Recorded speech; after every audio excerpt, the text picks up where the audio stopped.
first schoolhouse. Come in and sit down. I'll tell you about it. Teacher, I didn't do my homework. Again? You're such a slacker. Okay, so this is as I mentioned, it's a replica of Prescott First Schoolhouse. It was built in 1867 by this gentleman on the wall here. Yeah, go ahead. That's Mr. Rogers. He built this one-room schoolhouse. He didn't have the money for a stove. It was really hard to get things like stoves here. You want to sit down? I'll sit over here in the corner. Okay, good, because I need somebody over there. Okay. Oh, It was really hard to get things like stoves here, and super expensive, so he couldn't afford one. What he had the children do, everybody had chores. So that first winter, they were really cold, and they didn't mind this chore at all, because he sent the children down to Granite Creek, and they brought up stones, and he built them a fireplace in the corner out of stones and mud, similar to the fireplace in Fort Misery next door. Now, this is a picture of what it was typically like here. This was chores that all the children had. You may chop wood, you were going to haul wood, you're going to haul water, you're going to sweep, dust, shovel snow, and all that needs to be done before the bell rings at 8 o'clock in the morning. So after the chores are done, I'll ring the bell. You come in, single file, wash your hands over there in the back. There's a hand washing station with a pitcher and a shallow pan. And then you can have a drink of water if you'd like. We have one ladle. Everybody shares because we don't know about germs in 1870. So we have that. Then you come and sit down in your seats. Girls on one side, boys on the other, youngest to oldest, probably only to about 6th grade.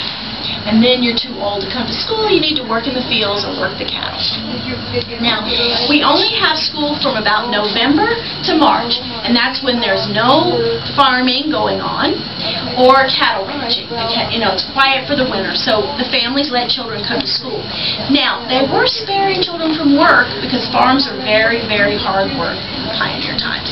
So they come here, they expect order, they expect their children to follow the rules, and the teacher rules with an iron hand. Okay, so one of the things we do here is I'm responsible also for giving you a moral education. We don't only teach you how to read, write, and arithmetic, but we need to teach you morals too. Every single story in these books is a moral story. It all has some sort of moral reference to it, different than the stories we're reading now. Another thing that's really important is we only have one way to communicate with people. We live out here in the middle of the desert. We live far away from a lot of other people. We have to write letters. So starting in kindergarten, you're going to write in cursive. Okay, this is the kindergarten book. Cursive writing, then. So you're going to do that work at home. You're going to come in and write on these slate boards. So please, if you'd like, give one a try. There's a slate pencil and a slate board. It's rock. It can be found out in the desert. We have slate here. And you have to press very hard. It's like writing with rock against rock. And you'll see the rock is porous, so you have to really bear down. And we don't have a lot of paper, so that's how you're going to practice your writing and do your math problems. Now, every once in a while, you'll get to write on some paper with a fountain pen and ink. Okay, so when you're writing your letters. Now, I'm the typical school teacher. I'm either an unmarried woman or a girl from about 16 to 20 years old before she gets married. Okay, so just like in that picture there. So we don't, they advertise for school teachers. They hire us. We have to come, and we have to get there a certain way. So we get there by stagecoach or covered wagon. Kind of similar to why most families got to Prescott. They got here in covered wagons.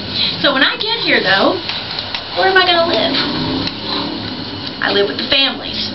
A month at a time, I go from family to family, and I live with my students, basically, and their parents.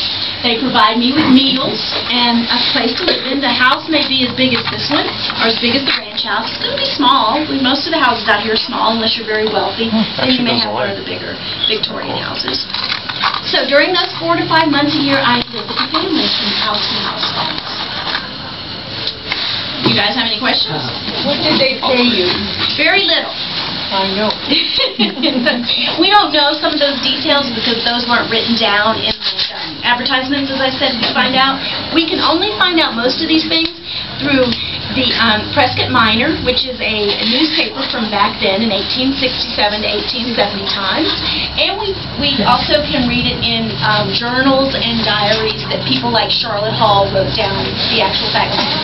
So, and from other writings throughout Pioneer, because there's most Pioneer, western, west of the Mississippi, are very similar, because people were coming to cover wagons all in this area. Now, this schoolhouse did burn down in 1848. This is a replica. It's not really made with mud. You can see a mud building, a mud and log building next door at Fort Misery if you want to. We have to patch that one with mud. This is actually, cement. But anyway, things burnt down all the time back then. First of all, we had fires all the time, or we had candles. Things were always burning down. But here, where they mine, especially in Jerome, some in Prescott, things burnt down because of the gases from the mines came up and just caused explosions all the time. So that's one of the ways we had one of the reasons why we had a lot of fires out here. Yeah. What kind of credentials did you have to be a teacher? You had to get through 6th grade. 6th to 8th grade. So that's pretty much in that. I have books only up to about 6th grade. I mean, there might be to 8th, but I don't have them here at our school. We only go. Were there any male teachers? Well, Mr. Rogers was, as I mentioned. He had been an educator for a while. Some people in town actually hired him from California to come over and to get a school going. They did have schools here before, but they were private schools and very small running. Not everybody could go. You had to have money. So they tried to get public school going, and so they brought Mr. Rogers, who was an educator, over, and had been in education for a while, but it was unusual. It was usually young girls, because the pioneer schools didn't have very much money. You may ride horses. I mean, someone asked me earlier, what would you do with your horses? I mean, if you were wealthy, you could ride a horse to school. But if not, you'd be walking. And it might be a long way that morning. Or you could live in town with relatives. Some places, like maybe North Dakota, they would have barns for horses. And they would have, things that people had to take care of their animals for coming to school. Here, we didn't have a barn because the weather is not that extreme. Though it gets cold, it's not like place in North Dakota. Anything else? Yeah. When did the white chalk come around? I actually have chalk as a teacher here. You guys don't, it's too expensive. You got to use these slate boards. I have what's a blackboard? It's just boards painted black. When I come to town, the families would provide me with the things I need to teach school. Someone would get the books, they would order them, get the money together to order the books. They would paint some boards for me, the teacher, black, and that's how I'd do it. Get some, some cloth, and I'd have some chalk, but it wasn't a lot. I had to. It was very scarce. How many hours a day of school? Probably 8 to 3. You would get to go home at lunch or either stop and do some lunch, because everybody brought their food. Quite the range. Does the slate board just writing slate on slate? Yes. It's 2 rocks, and it's just the porosity of the rock that allows it to do that. But it's difficult to use, yeah. No, I'm just... That's a good question. I was telling them that we didn't have a fireplace. We didn't have a stove that first year. This schoolhouse was built in 1867 by Mr. Rogers here. He built the first schoolhouse, and he didn't have the money to bring a stove in. So the children went to Granite Creek and brought stoves up, and he built them a fireplace with mud and stone. So and weird. then they went out and chopped the wood. That's so hard. Okay. Would you stay inside if it No, was he'd snowing, rather or not. would you go out? People go out. Most people dress for the weather. They really wear a lot of clothing, so they know how to dress for the weather. We stay outside a lot. It'd be really cramped in this room. It's not like our big houses now. We have a lot of spaces. Yeah. How many kids are fitting in here? Yeah. As many as we had. The youngest would sit in the front, the oldest to the back, about to 6th grade from kindergarten. Yeah, 'cause I read the Little House on the Prairie. It was kind of like this. Yep. So thank you so much. Yeah. Good luck. I hope you get ready. Yeah. Hey, that wouldn't be much since I work for free right now. Give you 100%. All right, y'all have a good Christmas. Thank you. you, Merry too. Christmas. Did you break the I think it was like that. Thank you.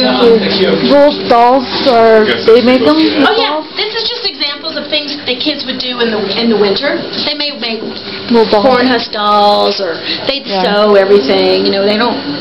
It's hard to get supplies out here. We just learn how to make everything. Yeah.